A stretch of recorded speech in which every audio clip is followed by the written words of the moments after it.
Hello everyone, welcome to शिक्षा shorts. आज की वीडियो में हम क्लास 6 की ज्योग्राफी पढ़ेंगे। और क्लास 6 की ज्योग्राफी में ना 8 चैप्टर हैं। हर एक चैप्टर के लिए मेरे चैनल पे एक वीडियो आएगी। ये जो 2 चैप्टर हैं इनके नोट्स आपको हिंदी में मिलेंगे और बाकी के जो 6 चैप्टर हैं उनके नोट्स आपको इंग्लिश में मिलेंगे। ये मेरे 100 नोट्स हैं जिनको मैंने पढ़ के मल्टीपल टाइम्स पढ़ के अपना सीटेट फर्स्ट अटेम्प्ट में ही क्लियर किया था और मेरा स्कोर जो था वो 3 डिजिट में रहा। तो चलो शुरू करते हैं फर्स्ट चैप्टर से ही, सौरमंडल में पृथ्वी। अब ये जो जितने भी है ना, ये पॉइंट जितने भी हैं, ये एक-एक लाइन के रहेंगे। आप इनको वन लाइनर भी समझ सकते हो, जिससे आपका पूरा चैप्टर क्लियर होगा। और एक चीज़ और, एक रिक्वेस्ट है, आप इन नोट्स को देखते समय, पढ़ते समय एनसीईआरटी की रीडिंग जरूर करें। तो चलो शुरू करते हैं। सौरमंडल में पृथ्वी। पूर्ण चंद्रमा वाली रात पूर्णिमा होती है। सूर्य, चंद्रमा तथा वे सभी वस्तुएं जो रात के समय में आसमान में चमकती है खगोलीय पिंड कहलाती हैं। मैंने पहले हाईलाइट किया हुआ है, आप चाहो तो आप भी अपने नोट्स में हाईलाइट करके पढ़ सकते हो। खगोलीय पिंडों के पास अपनी ऊष्मा व प्रकाश होता है। इन खगोलीय पिंडों को तारा कहते हैं और सूर्य भी एक तारा है। ये मत सोचना कि जो है सूर्य वो दिन के समय निकलता है और उसके पास इतनी हीट है, तो ये तारा नहीं होगा, सूर्य एक तारा है। तारों के विभिन्न समूह द्वारा बनाई गई विविध आकृतियां नक्षत्र मंडल कहलाती हैं और सा मेजर बिग बियर नक्षत्र मंडल है। सप्तऋषि और सा मेजर का भाग है। ये क्वेश्चन आता है, किसका पार्ट है सप्तऋषि? प्राचीन समय में लोग दिशा का निर्धारण तारों की सहायता से करते थे। उत्तरी तारा, जिसको ध्रुव तारा कहते हैं, उत्तर दिशा को बताता है। सप्तऋषि की सहायता से ध्रुव तारे की स्थिति को जान सकते हैं, उसके डायरेक्शन से बाकी डायरेक्शन भी फाइंड आउट कर सकते हैं। कुछ खगोलीय पिंडों में अपना प्रकाश व ऊर्जा या ऊष्मा नहीं होती। वे तारों के प्रकाश से प्रकाशित होते हैं। ऐसे पिंड ग्रह कहलाते हैं, प्लैनेट होते हैं। ग्रह, प्लैनेट ग्रीक भाषा से प्लैनेटाई से बना है, जिसका अर्थ होता है चारों ओर घूमने वाला, परिभ्रमक, मतलब जैसे जो एक पूरा चक्कर लगाता हो किसी चीज़ का। पृथ्वी अपना संपूर्ण प्रकाश व ऊर्जा सूर्य से प्राप्त करती है। चंद्रमा से देखने पर पृथ्वी चंद्रमा की तरह चमकती हुई दिखाई देगी।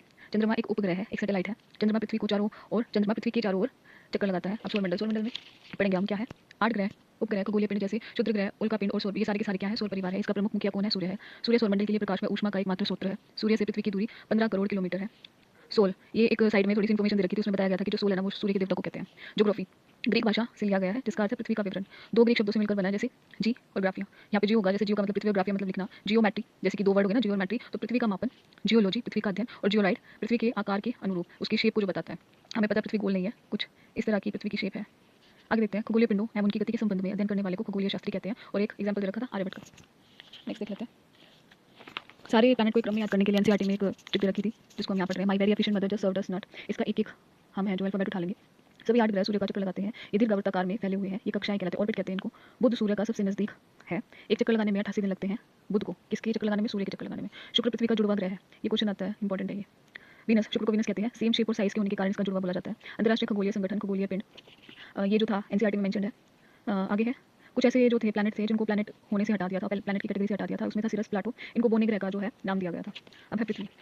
3rd नंबर पे है according to distance, 5th number पे है according to there, sorry 5th number पे है इसकी शेप के अकॉर्डिंग। ध्रुवों पर थोड़ी चपटी है, जैसे कि मैंने पीछे भी ड्रॉ किया था। ये जो पोल्स हैं यहाँ पे बिल्कुल ऐसे फ्लैट दिखाई देगी आपको, और ऐसी शेप है हमारी अर्थ की, चपटी है, इसलिए इसको भूभाग कहते हैं। भूभाग पृथ्वी के समान आकार ये जैसा। पृथ्वी नीले रंग की दिखाई देती है क्योंकि इसका 2/3 जो है ना एरिया वो पानी से ढका हुआ है, इसलिए इसको ब्लू प्लैनेट भी बोलते हैं। ये भी क्वेश्चन ईजी है, आ जाता है। प्रकाश की गति 3 लाख किलोमीटर पर सेकंड है। सूर्य के प्रकाश को पृथ्वी तक आने में 8 मिनट का समय लगता है। चंद्रमा, अब जो था नेक्स्ट, इसमें चंद्रमा को डिफाइन किया था। पृथ्वी के पास केवल एक उपग्रह है चंद्रमा। चंद्रमा का व्यास पृथ्वी के व्यास का 1/4 है। पृथ्वी से चंद्रमा का जो डिस्टेंस है ना वो 3,84,000 किलोमीटर है। और इसमें जो डिटेल दे रखी थी, एक्स्ट्रा इन्फॉर्मेशन थी, वो भी मैंने इनमें सभी में पूरे नोट्स में नोट डाउन कर रखी है। इसमें है नील आर्मस्ट्रांग 21 जुलाई 1969 को चंद्रमा में मतलब मून पे पहला स्टेप इन्होंने रखा था। उपग्रह एक खगोलीय पिंड है जो ग्रहों के चारों ओर उसी प्रकार चक्कर लगाता है जिस प्रकार ग्रह सूर्य के चारों ओर। सैटेलाइट, बेसिकली सैटेलाइट है। मानव निर्मित उपग्रह, अब कुछ ह्यूमन मेड सैटेलाइट्स हैं, उनके नाम है ब्रह्मांड। ब्रह्मांड के बारे में जानकारी प्राप्त करने के लिए इनका प्रयोग किया जाता है। पृथ्वी पर संचार माध्यम के लिए इनका प्रयोग भी किया जाता है। इसमें है इनसेट, IRS, एडुसेट है। ये कुछ एग्जाम्पल दे रखे थे, 3 एनसीईआरटी में थे। चंद्रमा पृथ्वी का एक चक्कर 27 दिन में पूरा करता है, ये भी इंपॉर्टेंट है। इतने ही दिन में वह अपने अक्ष पर एक चक्कर भी पूरा करता है, इसलिए हमें चांद का एक भाग दिखाई देता है। ये रीजन पूछा जाता है कि एक ही पार्ट क्यों विजिबल है हमें मून का भाग दिखाई पड़ता है। क्षुद्र ग्रह आ गया, छोटे छोटे असंख्यक पिंड भी सूर्य के चारों ओर चक्कर लगाते हैं। इन पिंडों को क्षुद्र ग्रह कहते हैं। यह मंगल और बृहस्पति की कक्षाओं के बीच में पाया जाता है। ये भी इंपॉर्टेंट है कि ये जो है किन 2 प्लैनेट के बीच में लाया करते हैं। अब क्षुद्र ग्रह के ही भाग होते हैं जो बहुत वर्ष पहले विस्फोट के बाद ग्रहों से टूटकर अलग हो गए हैं और वहाँ पे ऐसे ही अभी भी फ्लोट कर रहे हैं। उल्का पिंड, जिसको मेटेरॉइड्स बोल रहे हैं, सूर्य के चारों ओर चक्कर लगाने वाले पत्थरों के छोटे छोटे टुकड़े हैं। वायु के साथ घर्षण होने के कारण ये गर्म होकर जल जाते हैं। लाखों तारों का समूह आकाशगंगा मिल्की वे कहलाता है।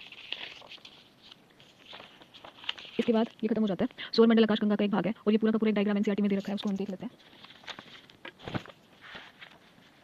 अब इसमें ना ये डायग्राम दे रखा है। इस डायग्राम को देखना और समझना बहुत ज़्यादा जरूरी है। होप आपको ये दिख रहा होगा, आप अपनी बुक में भी देख सकते हैं। इसमें ना हर एक प्लैनेट के बारे में कुछ डिटेल दे रखी है, कुछ इन्फॉर्मेशन दे रखी है जो कि बहुत इंपॉर्टेंट है। और इसमें जो पूछ लिया जाता है वो ये क्वेश्चन होता है कि कौन से प्लैनेट के पास कितने मून है। अगर आपको दिखाई नहीं दे रहा है ये क्लियर, तो मैं एक बार पढ़ के बता देती हूँ आपको। सूर्य के चारों ओर परिक्रमा करता है 88 दिन में बुध जो प्लैनेट है। शुक्र जो है उसको 255 दिन लगते हैं।